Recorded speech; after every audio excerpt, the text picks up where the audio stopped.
చూడలేము ఇంత హైట్ నుంచి వర్షం చూడడం. చూడండి ఫ్రెండ్స్, మేము ఉమామహేశ్వరం వచ్చినాం, ఫుల్ వర్షం పడుతుంది.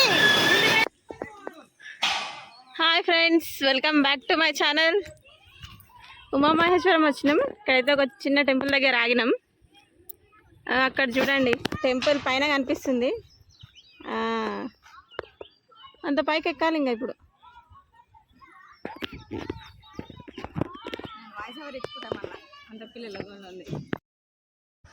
ఉమామహేశ్వరం గుడికి వెళ్ళే దారిలో అయితే ఈ టెంపుల్ ఉంది. ఈ టెంపుల్ పేరు వచ్చేసి పంచలింగాల స్వామి దేవాలయం, భోగమహేశ్వరం. సో మేము వెళ్ళే దారిలో టెంపుల్ దగ్గర ఆగి ఇక్కడ కూడా చూసి, ఈ టెంపుల్ దగ్గర వ్యూ చాలా బాగుంది. మేము వచ్చే టైంకి అయితే గుడి అయితే క్లోజ్ ఉంది. సో అందుకోసమని లోపల వీడియో తీయలేదు.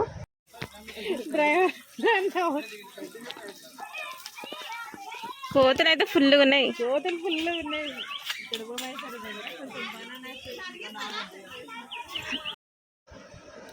ఇదైతే టెంపుల్ ఎంట్రన్స్ అన్నమాట. సో ఇక్కడ నుంచి లోపలికి వెళ్ళాలి. ఇంకా ఉమామహేశ్వరం టెంపుల్ స్థల పురాణం విషయానికి వస్తే, పార్వతీదేవి కఠిన తపస్సు చేసిందంట పరమశివుని కోసం.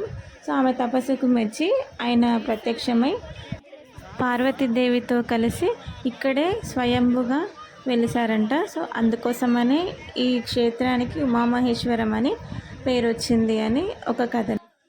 ఇంకొకటి ఏంటంటే, రాముడు వనవాసంలో ఈ ప్రాంతానికి వచ్చి శివలింగాన్ని ప్రతిష్ఠించి పూజ చేశాడంట.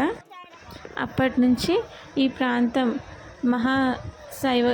శైవ క్షేత్రంగా మారిందని అంటూ ఉంటారు. అందుకోసమనే ఉమామహేశ్వరం అని పేరు వచ్చిందని కూడా చెప్తారు.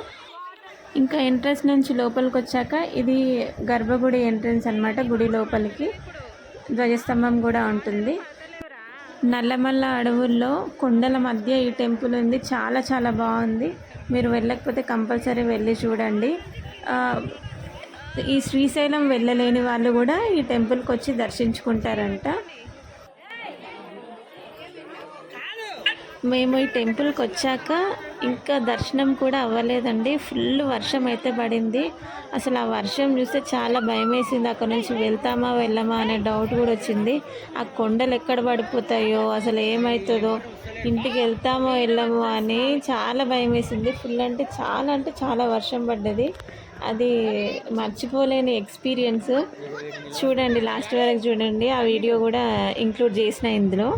సో కానీ ఫుల్ ఎంజాయ్ చేసినాము.